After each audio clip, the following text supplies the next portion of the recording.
What if the kindest person in the room is the most dangerous?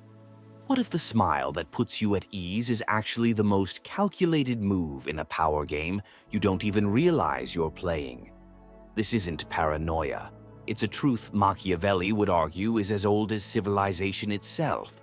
Kindness, for all its warmth and virtue, has long served as one of the most effective tools for manipulation, deception, and control.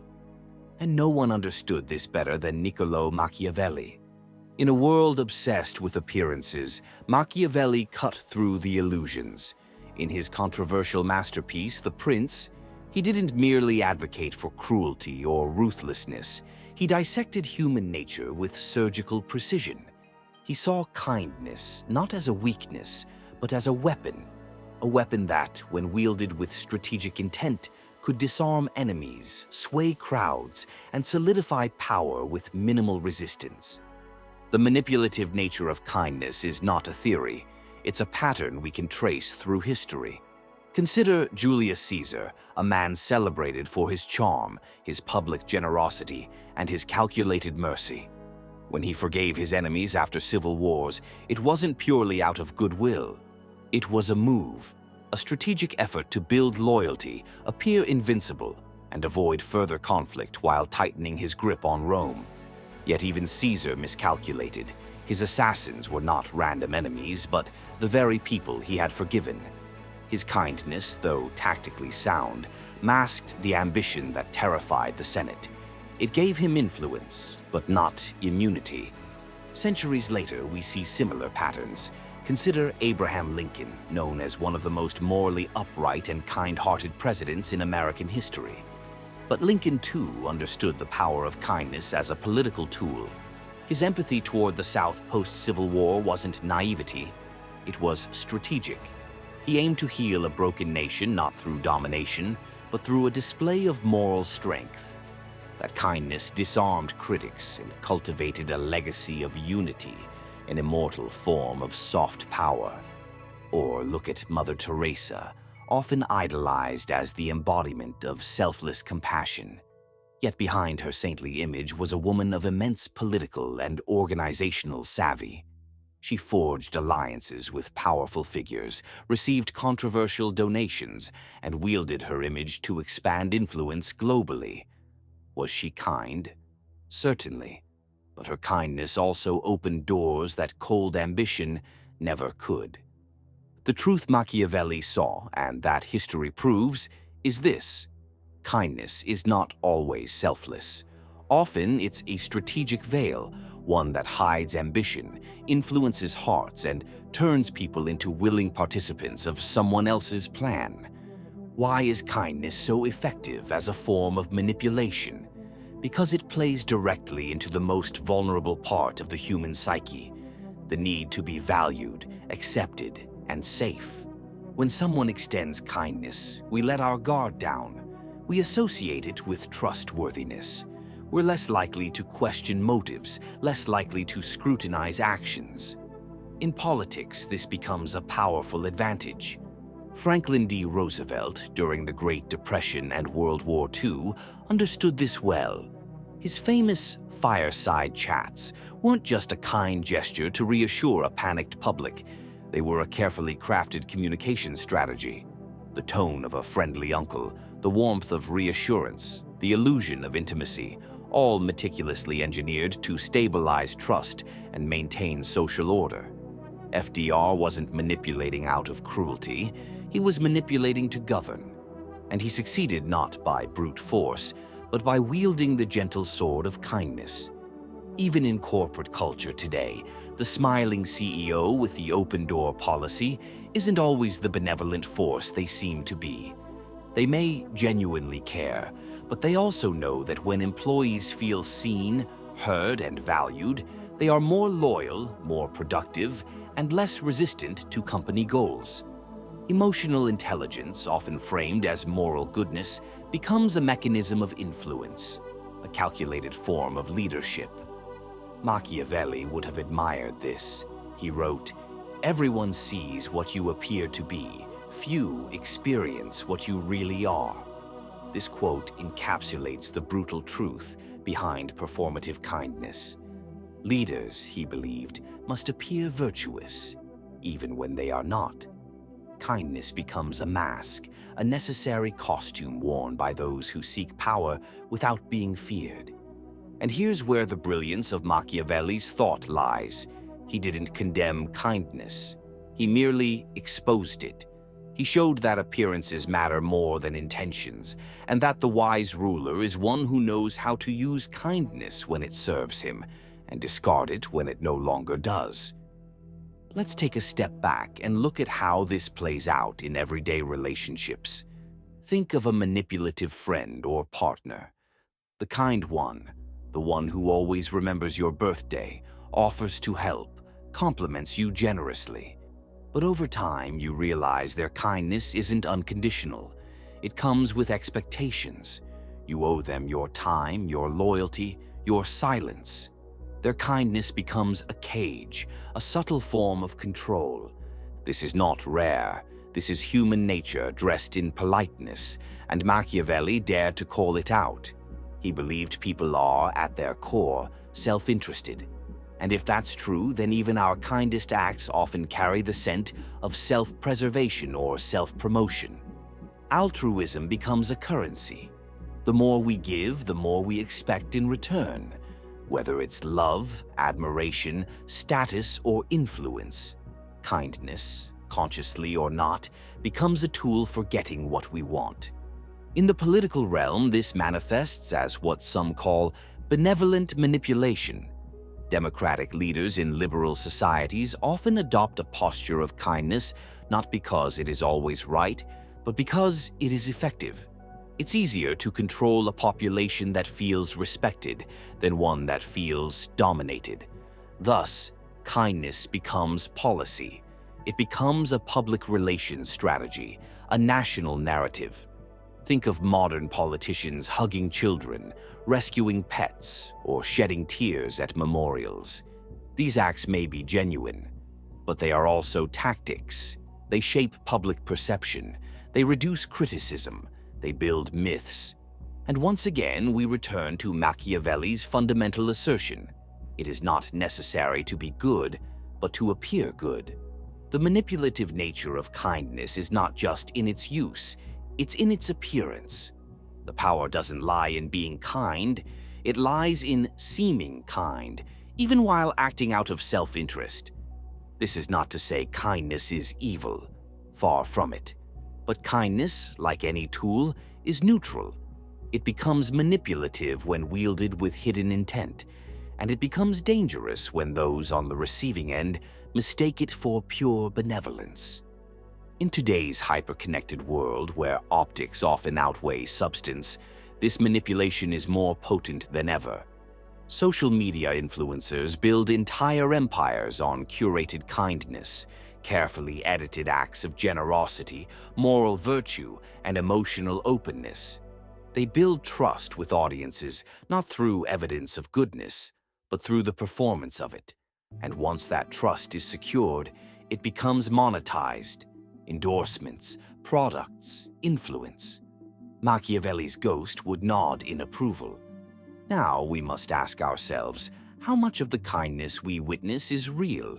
How much of it is calculated? In business, in politics, in relationships, and even in our digital lives, how often are we being managed through kindness? This is the uncomfortable brilliance of Machiavelli. He didn't just analyze rulers, he analyzed people. He understood that humans are complex, contradictory beings, capable of love and manipulation, generosity and calculation, compassion and cunning, all at once. And perhaps the most powerful form of manipulation is the one we welcome with open arms. The smile, the compliment, the helping hand, the kindness that makes us feel safe enough to stop asking questions. In the second half, we'll explore how to recognize the manipulative use of kindness, how to defend against it, and how, even as leaders ourselves, we can wield kindness ethically without becoming the very manipulators Machiavelli warned us about. Stay with me, because this truth only gets deeper Kindness is a double-edged sword. It can open doors, but it can also leave you exposed to a dagger in the back.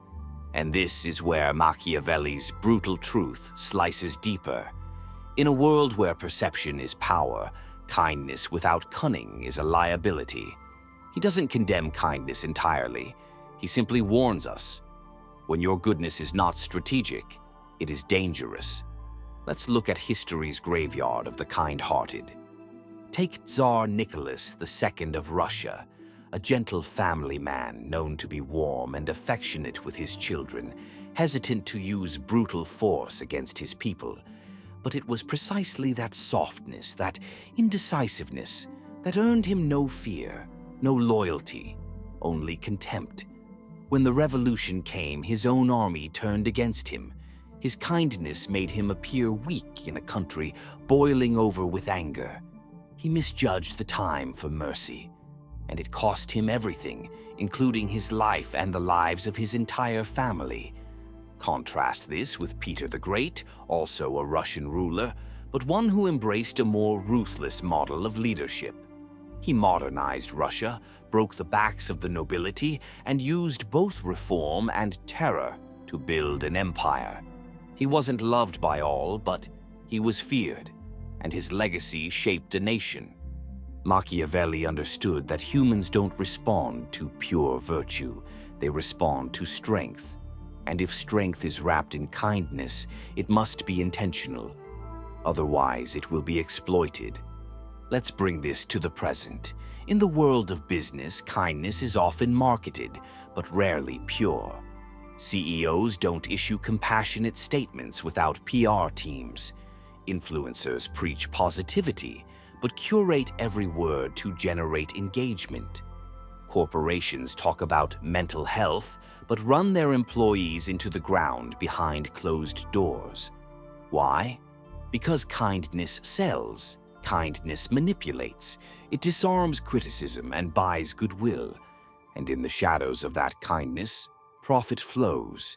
Even in relationships, romantic, social, professional, kindness can be currency. Have you ever been complimented by someone who doesn't truly like you? Have you ever had your ego stroked before being asked for a favor? That's kindness weaponized. And sometimes the most dangerous people are not the ones who threaten you openly, but the ones who smile, flatter, and charm until they get what they want. This doesn't mean kindness is false. It means kindness, like any tool, depends on intent. And this is where Machiavelli diverges from idealists. He says, "It is better to appear good than to be good." Why? Because the world doesn't reward the pure of heart. It rewards those who manage perception. Imagine two leaders. One is deeply good but fails to project authority. The other is calculating, kind when it serves him, cruel when it is necessary. Who will survive? Who will be respected? The second one, always. Because in times of crisis, people follow power, not purity. Look at Abraham Lincoln, often romanticized as purely kind. But the truth, he suspended habeas corpus, authorized ruthless generals like Sherman to lay waste to the South, and engaged in political manipulation to pass the 13th Amendment. Lincoln was morally driven, yes, but also profoundly strategic. His kindness wasn't naive, it was measured. Machiavelli would have admired that. He would have seen that true kindness, enduring kindness, is never blind. It is sharp-eyed, calculating, sometimes cold. It knows when to extend a hand and when to withdraw it. This is why many people burn out emotionally, because they give kindness without boundaries. They pour out empathy to those who exploit it. They believe that being good will return good. But Machiavelli would whisper, "The world does not work that way." He would argue, kindness is most powerful when it is rare, when it is deliberate, when it is backed by the ability to enforce consequences. So, when a ruler pardons a traitor, it must be seen as a sign of supreme control, not weakness. When a boss shows mercy, it must be after loyalty is secured, not before. When you give forgiveness, it must be from strength, not desperation. Because here is Machiavelli's most terrifying idea. People are ungrateful, fickle, liars, and deceivers. That's not pessimism. That's realism in the world of power. And power, as Machiavelli teaches, is not held by the kind-hearted. It is held by the cold-minded who know when to simulate kindness and when to abandon it. Now think about your own life. When was the last time your kindness was used against you? When was the last time you held your tongue to protect someone else's feelings, only to be disrespected later?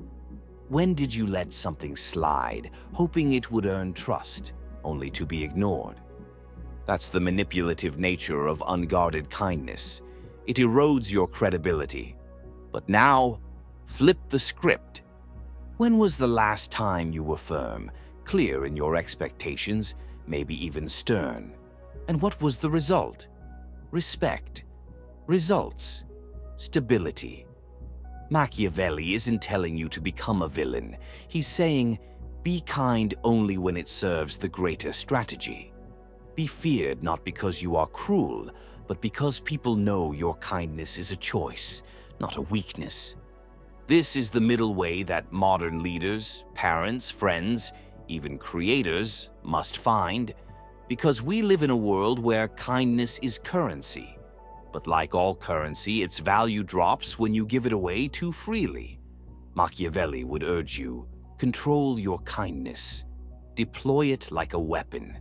Wrap it in mystery. Let people wonder if it's real or earned. That is how you build power without losing your soul. And remember this final truth. Men sooner forget the death of their father than the loss of their patrimony.